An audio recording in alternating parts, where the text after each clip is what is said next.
उसका दर्शन करो। उनको भी उसका दर्शन नहीं। रहो स्वर्गलोक में, लेकिन वो भी वहां दर्शन नहीं पा सकते।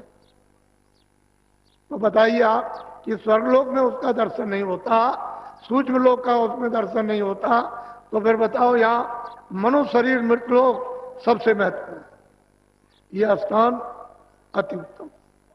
इससे बढ़कर के दूसरा अच्छा स्थान कोई नहीं। ये कर्म है, कर्म योनि, और वो सब होगी। जो यहां कमाओ वो स्वर्ग में या आप तवे ब्रह्मांड में जाकर भोग लीजिए, और वहां पुण्य क्षीण हो जाए फिर आ जाइए। तो आपके लिए तो बड़ा सुलभ है, बड़ा आसान, बिना देखे हुए आपको कोई बता नहीं सकता। तो चीजें सब पहले भी थी, अब भी हैं, पहले भी लोग प्राप्त करते रहे, लेकिन ऐसा वक्त जमाना एक 50 साल के अंदर आया कि आप ऐसे प्रवाह में इंद्रियों के बह गए स्वाधीन और स्वतंत्रता में कि घर की लकीर तोड़ दी। बच्चों ने, देवियों ने, पुरुषों, समाज की तोड़ दी, जातियों की तोड़ दी, धर्म की तोड़ दी, राजपाट की तोड़ दी, सबकी लकीर। नहीं तो ये पहले सब अपनी अपनी लकीर में रहते थे। तो इसलिए जनता बिल्कुल स्वच्छ और साफ, निर्मल और नेक रहती थी, अच्छी रहती थी, मनुष्य बनकर, और सब में दया थी, सब में रहम था। लेकिन अब तो ये बात सब खत्म हो गई। तो थोड़ा पहले सत्संग सुन लीजिए आप।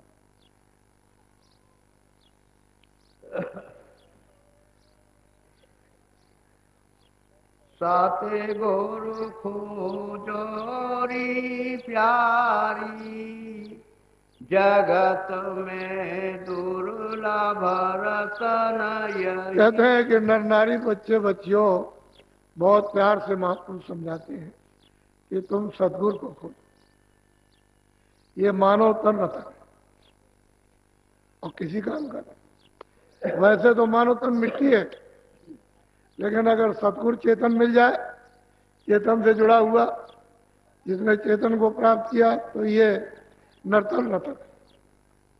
इसकी कीमत कुछ ऐसा अमूलक है।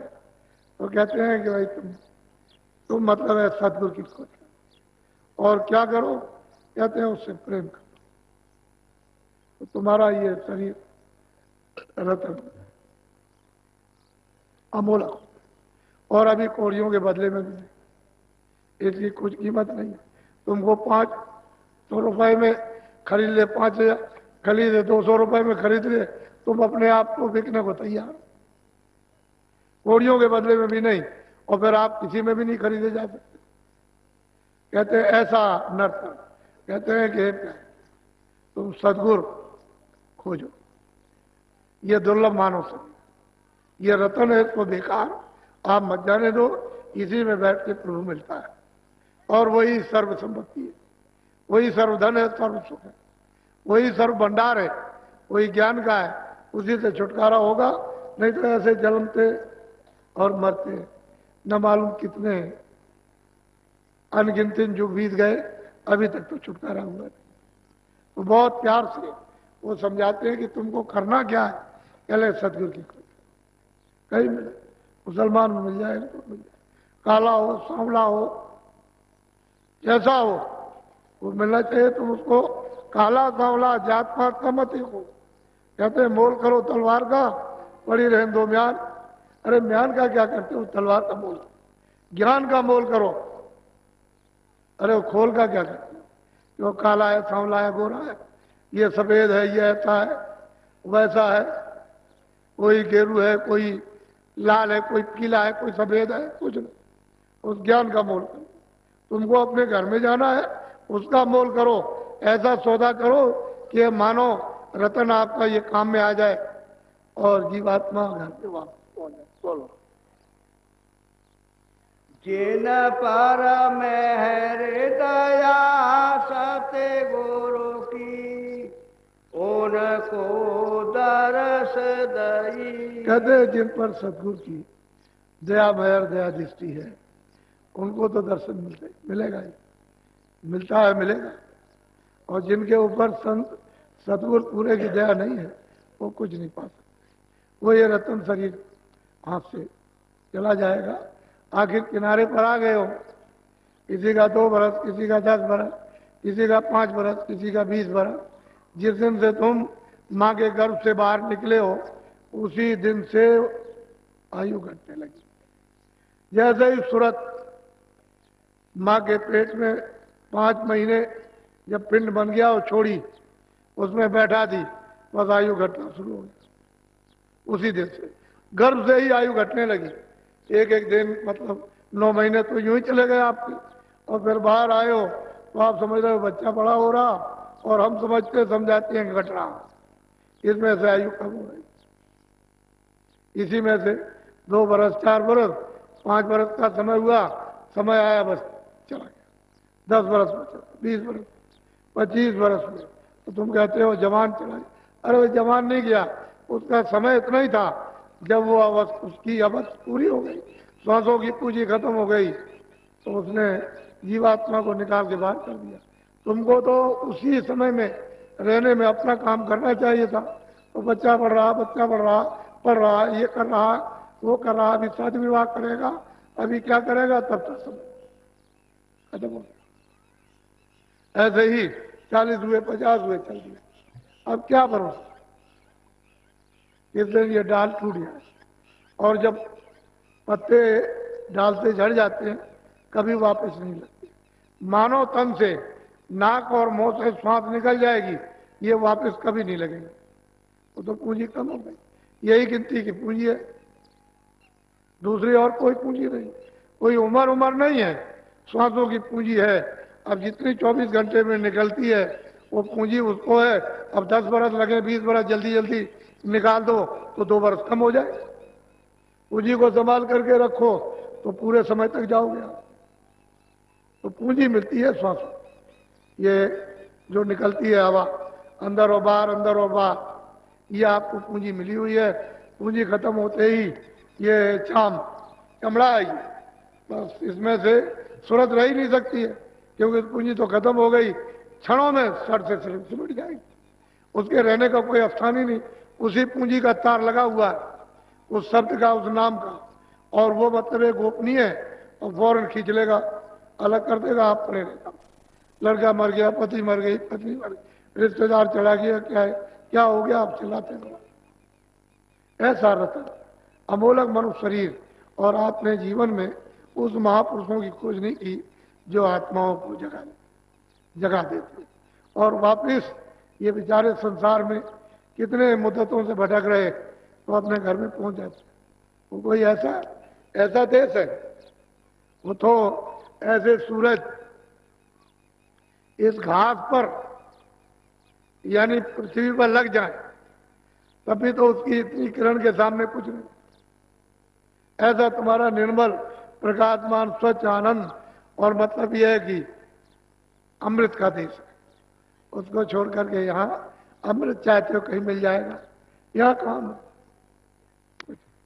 अरे भाई तुम उसको देखो, वो पतिया रट लगाता है कि मालिक हमारी प्यास नहीं जाती है, श्वास की बूंद गिरा, तो रट लगाते लगाते लगाते लगाते मालिक उसके प्रण को देकर एक उसमें श्वास की बूंद गिरा देता। तुम देखते हो हिरन जब उसके सामने बाजा बजाओ तो इतना मस्त हो जाएगा कि वो कुछ नहीं है, वो बाजा फेंक दिया, उसको बस पकड़ लिया, काट दिया। अरे मछली पानी से प्रेम करती है। आप लोग मनुष्य शरीर में रहकर आपने ये खोज और तलाश नहीं की कि मालिक किनके द्वारा मिलता है, किनके द्वारा परिचय, किनके द्वारा रास्ता, कौन मदद करेगा, कौन हमारी शुद्धि सफाई करेगा, कौन युक्ति बताएगा। अभी तक आपने किताबों को नहीं सोचा और ना उनको कुछ ढूंढा, तो आपके किताब पढ़ने का फायदा क्या हो। किताबों में तो यही सब लिखा हुआ, रामायण में भी लिखा है, गीता में भी यही लिखा हुआ है, कृष्ण ने भी यही कहा है, और राम ने भी यही कहा, और जितने भी लोग आए ऋषि मुनि सबने ये कहा, और आप कुछ नहीं छोड़ दिया, सब छोड़ बैठे। कहले हम किसी को नहीं मानते। क्या मानते हो? किताब जानते ही नहीं। किताब क्या मानोगे? किताब के तो पन्ने आप फाड़ते हो, तिरस्कार करते हो।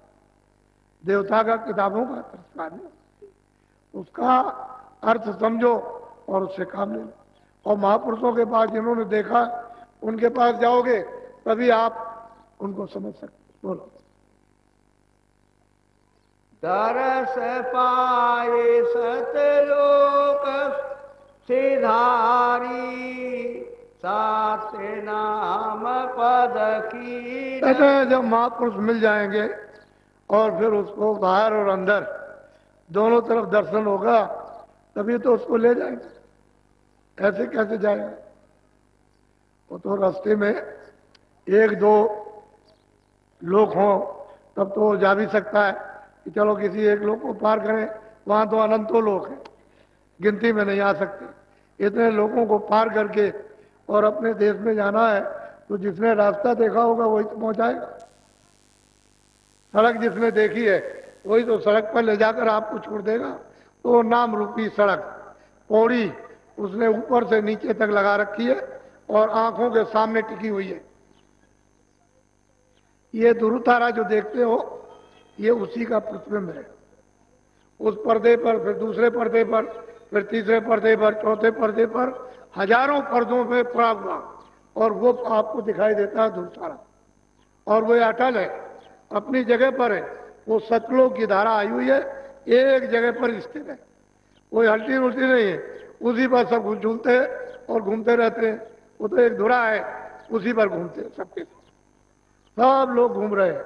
ईश्वर भी घूम रहे उसी पर, ब्रह्म भी घूम रहे, पार्व भी घूम रहे, स्वर्ग इत्यादि सबके सब उसी धुरे पर सब घूम रहे हैं और वो अपनी जगह पर स्थिर है। इस तरह से तो वो एक चिन्ह है कि देखो ऊपर से धार आई हुई है और अंतर आंखों के सामने वो टिकी हुई है। जब दिव्य दृष्टि ज्ञान चक्षु तीसरा नेत्र है जब खुलता है तब वो दिखाई देती है। उसी को कहते हैं चरण कमल। इतने श्वेत, इतने सफेद कि आप कोई चीज इतनी है ही नहीं सफेद, इस तरह की। तो वो तुम्हें तो बड़ा रस है, बहुत आनंद। उसी को पाकर ज्ञानियों ने कह दिया है कि अहम ब्रह्मास्मि, कि जो तू है तो मैं हूं, वास्तव में वो बात नहीं, वो तो एक छोटी सी। उसी को देख करके इतने मस्त हो गए कि और किसी को नहीं। उसके आगे तो वहां से तो चाल शुरू होती है। डोरी को पकड़ लोगे वहीं से सब झनकारें, वहीं से सब आवाजें, वहीं से अमृत चूना शुरू हो जाता है और सूरत उसी को पी करके प्रोड़ होती है मजबूत और चल पड़ती है। तो ऐसे नहीं, महापुरुषों की कृपा से। बोलो।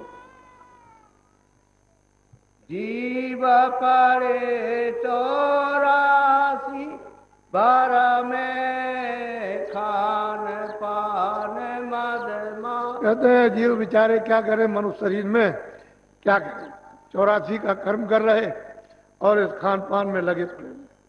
आखिर में जब जाएंगे तो सीधे 4 खानों में, 84 लक्ष्योनियों में काटो पीटोगे, मारोगे, इन आत्माओं को सताओगे और शुद्ध आहार करोगे तो सीधे नरक। सीधे ऐसे ऐसे घोर नरक हैं कि जितना ये देश है पूरा, इतना तो वहां एक खंबा है आग से जलना, आग से, यानी जितना ये देश उतना एक खंबा है ऐसा खड़ा हुआ और आग धधक रही है। लाखों मीलों से दिखाई देता है कि ये खंबा आग से जलना। उसमें जीवात्माओं को चिपटा देते हैं, वहां पर जलाते हैं उसको, उसमें बांधते हैं तो चिल्लाता है तो कितनी आवाज, किस तरह से चिल्कार मारता है। तो अभी तो आपको मालूम नहीं है कि नरक क्या चीज है और कितने नाम के नरक हैं। 1-2 नाम की, कई नामों के नरक। जीवात्माओं को इस खान पान में, भोगों में फंस के उसमें डाल देते हैं। फिर ये मनुष्य शरीर वहां से करोड़ करोड़ बरस तक वहां एक रफ्तार पीटते रहो, मार खाते हो, चिल्लाते रहो, न दिन को चैन, न सुबह न शाम, किसी समय चैन नहीं मिलती। ऐसी वहां पिटाई होती है और वो जमदूत ऐसी ऐसी लगियां 10-10 हजार मील की लंबी लगियों से पकड़ करके छेद के चिपकाते रहते हैं। तो आपको तो ये तो महापुरुषों ने जब आंख से देखा तो जीवों से कहा, अरे तुमको मालूम नहीं वहां तो बड़ी दुर्दशा होती, बयान नहीं की जा सकती, ऐसा है। तो कहते हैं तुम भोगों में, इसमें तुम लिप्त हो गए और 4 खानों का, 84 लक्ष्योनी नरकों का रास्ता खोल लिया। अब कौन बचाएगा? अब ये सोचो, तो मतलब है कोई बचा नहीं। ये बेचारे जो जल में जीव रहते थे, आपको देख करके डरते नहीं थे, उनको तो किसी को रहने नहीं दिया, सबको निकाल कर सफाया कर दिया। ये बेचारे जानवर निर्भय होकर के गांव में घूमते रहते थे, उनको सफाया कर। पंछी जो है तुम्हारे घरों में बैठे रहते थे, कहीं कुछ नहीं था और उनको भी साफ कर दिया। अब ये हालत हो गई, तो आखिर मनुष्य क्या हो गया? मनुष्य तो ना, ये तो भोग जो है बिल्कुल पशु अज्ञान।